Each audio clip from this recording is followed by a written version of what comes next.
y'all, it's Kay from the Literary Apothecary. Today I'm going to be talking about Wildcat by JP Harker. So I was contacted by the author, JP himself, to review this book, and I was so excited because a lot of my friends at the Shelf Space Inn, I will link that Discord link below, were reading this book a couple months ago and they absolutely loved it. I rated it 3.5 out of 5 stars. Almost 4 stars. That ending almost gave it 4 stars for me. So what I liked about this book was the women warrior aspect. I loved seeing this. It brought me back to my childhood watching Xena. She was Xena, a mighty princess forged in the heat of battle.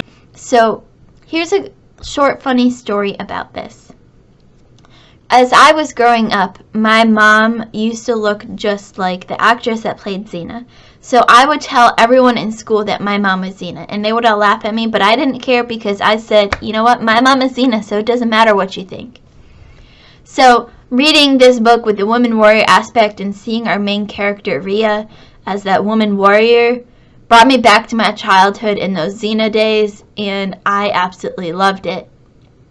I thought it had great world building. We got to see not only the world that Rhea grew up in, but other kingdoms around it. And I loved seeing that development between all of the different kingdoms. The character development I thought was, okay for a first book. It could have been better, but I also thought maybe we'll go into some more detail on some of these side characters in a later book. So for a first book, I thought it was okay. It wasn't that bad.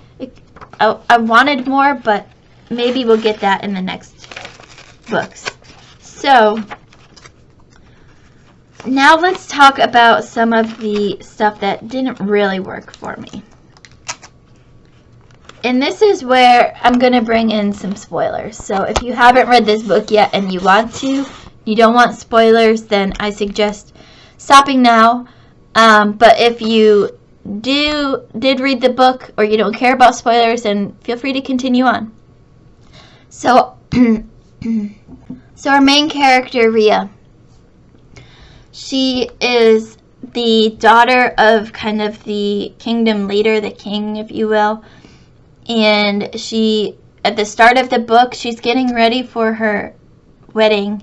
She's marrying her first husband, but then their kingdom is attacked right after, almost right after their wedding. They've been married long enough where she's pregnant, but he doesn't yet know about it, and he's killed in battle. And we get her grief for this, and I love seeing that grief. It's so real. And then she loses the baby, and she is so lost in grief that she can't even talk. She can't even function, and she's trying to deal with this grief of both her husband and her baby. And this other guy that was supposed to be her husband before this comes along, and she's not sure what she's seeing, but he sort of rapes her.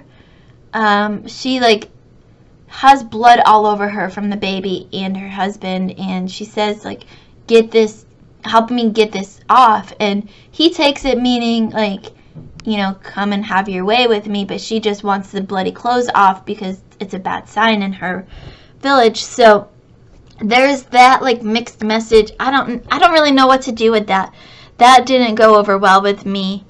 And then her kingdom is defeated by the enemies, and as part of this kind of peace treaty submission, she and her sister are forced to marry basically the enemy, someone from the enemy. And for being a woman warrior, which was so built up in the beginning chapters, we get way too much text on both of her weddings. There's so much detail in these weddings, and I think it was meant to kind of show the culture of the two kingdoms, but there was just so much text and details about it that, for me at least, it took away from her woman warrior character, and I didn't like that as much. But in the end, everything comes around and she becomes that woman warrior again. And major spoilers for the end, but she loses her second husband, and we see that grief again. And more so for the second husband than the first husband, at least for me, that her grieving Marius, her second husband, after battle was just so real and had me crying so much, and I'm getting goosebumps now just thinking about it. But that scene where she's just grieving him out in the open field is just so heartrending and heartbreaking, and that was like the one moment out of the entire book that I really felt for Rhea. So another thing that didn't really work for me is about halfway through the book, we jump from Rhea not liking Marius at all, not wanting to share her bed. She gets mad because he's cheating on her, but she won't share his bed with him. So like she knows that he's got reason to in their culture, but she's also mad that he's doing it.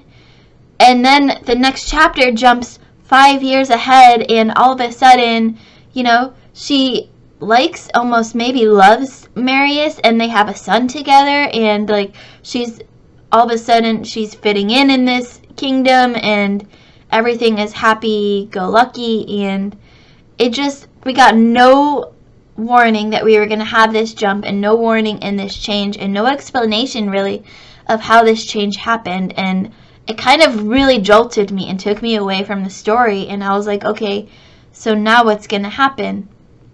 But that ending, man, with that final battle scene and Marius's death just brought it home for me. And it was that ending and that scene specifically with Rhea grieving Marius that brought it up from a 3 to a 3.5, almost 4 stars for me. It almost brought it up a full star. So, Wildcat by JP Harker. JP, you did a great job with this first book. I am looking forward to continuing this series and seeing what happens with Rhea and the whole gang. 3.5 out of 5 stars for Wildcat. If you've read this book, let me know what you thought in the comments below. I can't wait to go back and read what everyone thought of this in the Discord. As always, my Patreon and Discord information will be in the description below. Don't forget to like, comment, subscribe, hit that notification bell, keep reading, and I love you all to the moon and back. Bye.